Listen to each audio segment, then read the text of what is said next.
Welcome to the Careers Unfiltered podcast with Mentoria.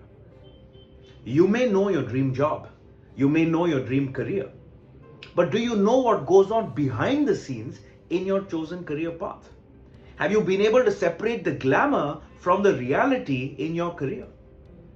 Do you know the good, the bad, and the ugly in your career? Most people walk into their careers without having any idea in terms of what really happens in that career, how to crack success, how to get the right job, how to grow in the career. Don't be those people. Get the ins and outs of your career path through some of the best subject matter experts and industry professionals that Mentoria will bring to you on the Careers Unfiltered podcast. The day you stop learning is the day your career is finished. You have to keep reading and studying and learning every single day, every single day. 3 months ago, you're just out there, just like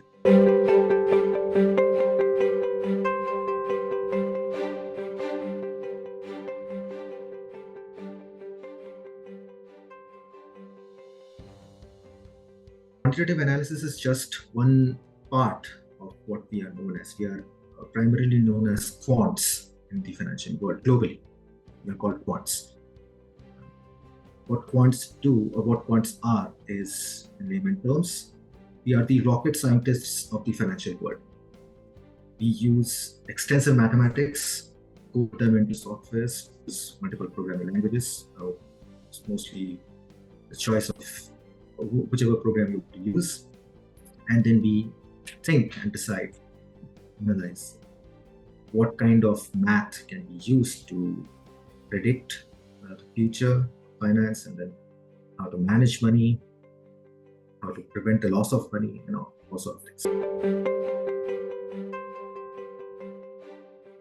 Ideal pathway is if you're starting from +2, then take up science, because math and physics are required. If you don't understand basic math and physics, you won't be able to understand anything about quants.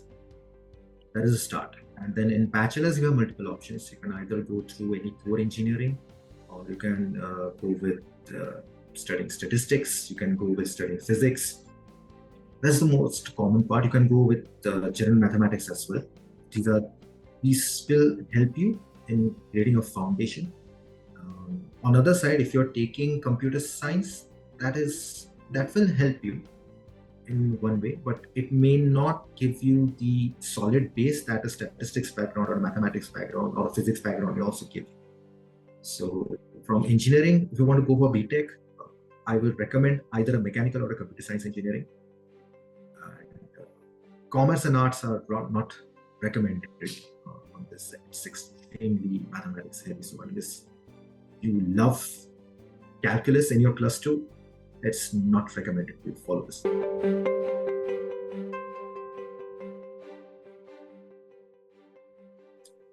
Well, one is my college. My alma mater is always there. And you can go for IIT Guwahati and IIT Kharagpur, because they have been they had this course for a long time now. They had this as long as my college did. Since 2010 and 11, they are having this course, particularly on quant finance. They call it financial mathematics. You can go to their websites, their master's MS degree, they can go there. This is in India. In abroad, you can go to Columbia University. They have dedicated MS in financial engineering. I think it's also in MIT as well. There is also an MS in quantitative finance. They have started about 5 to 10 years back. So there you go.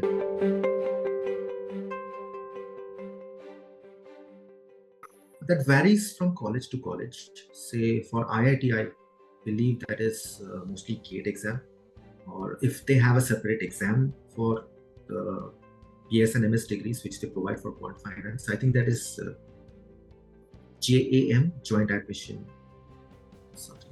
I don't recall the full form immediately, but they take through JAM for the BS and MS programs, particularly for MS programs. So that is for IITs. For IFMR, my college, they take it from CAT. And For others, international colleges, I think it is mostly GRE. You have to qualify for their programs through GRE. And you have to apply for it, get the interviews, then you can qualify.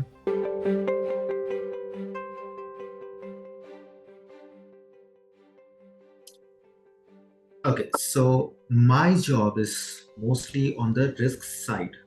We are called quants, but on the financial risk side.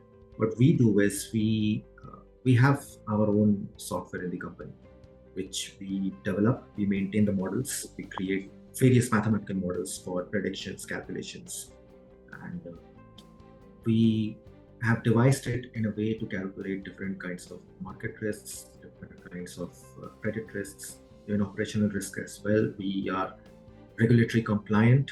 We maintain compliance from ISTA, International Swaps and Derivatives Association. We are known for our stress testing designs as well. And we also maintain the FRTB and SSCCR regulations, and also we are currently implementing XVA as well. On a day-to-day basis, we, as I was initially mentioning, we maintain and develop these mathematical models. We help our clients to understand how they can manage their risks, how they can appropriately value their contracts using our products. If they need something else or new, we discuss with them. Again, we try to develop or improve the models. And also we provide services, risk as a service. We have just recently started about 3 years back, where we provide numbers on exposures, give them market data parameters for simulations. We help them in different kinds of market calibrations, back testing as well. So in the risk side, it's at least for me, it's a lot of things right now. So model development, model validation, risk management, risk consultation, plan consultation. So 5 things.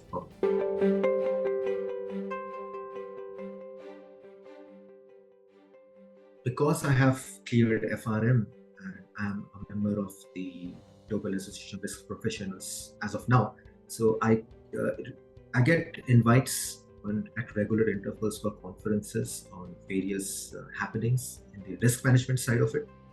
So I attend a few of them.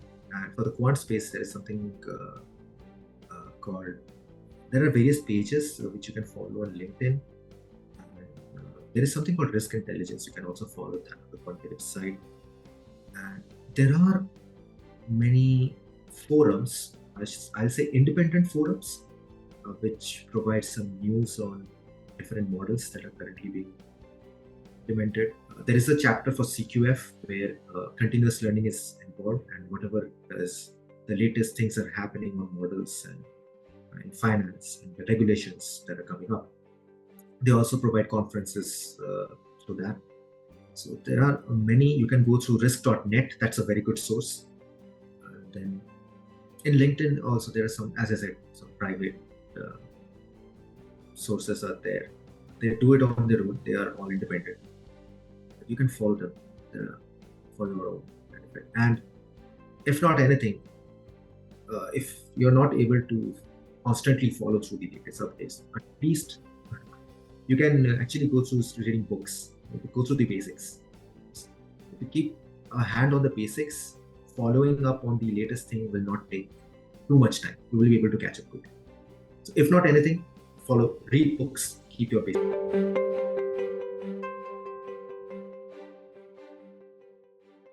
First is the ability to read and understand numbers pretty well. So you have to develop the skill of looking at a set of numbers and trying to understand what story they are trying to say. For that, you need to understand the math beforehand. But with time, you do not have enough resources with you, or enough, time with you to actually analyze the data step by step, apply the statistical methods, and mathematical models to see what those numbers tell you. Over time, you have to develop this ability to just read, look at the numbers, and immediately figure out what they're trying to say. So that level of analysis you need to know. You need to have. You need to be very observant, and you need to be extremely quick learner. If someone discusses with you something new, you need to immediately follow through each and every word, each and every sentence towards something. Because they may have a doubt, they may not understand, or somebody's presenting a new financial contract or a new model which they just figured out on a research. So there you have to quickly understand what this model is trying to do, what are its assumptions, what are its limitations. You need to be very quick learner. These are three. And number four, I will say communication skills, because not everyone understands math. Okay, so if you just tell someone that, okay, this is the model, this is the parameters, that's how it's working, the other side may not understand as such. Not everyone in a bank understands math to the depth we understand. So we have to translate mathematics into a story.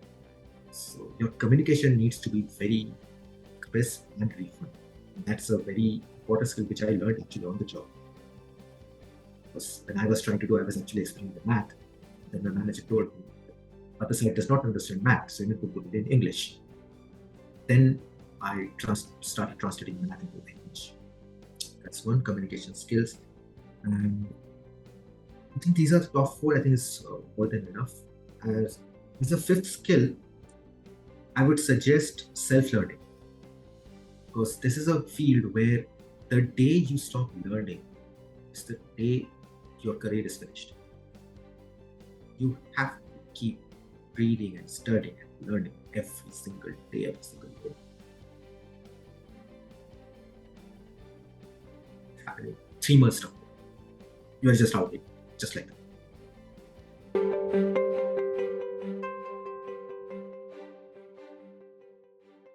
First of all is communication. As I was saying, I have to put out the math in English. And that translation is sometimes very difficult, because if the other side does not understand anything, the mathematics side of it, then it becomes extremely difficult to explain how the model is working, and whatever we are doing is correct, it's not exactly wrong.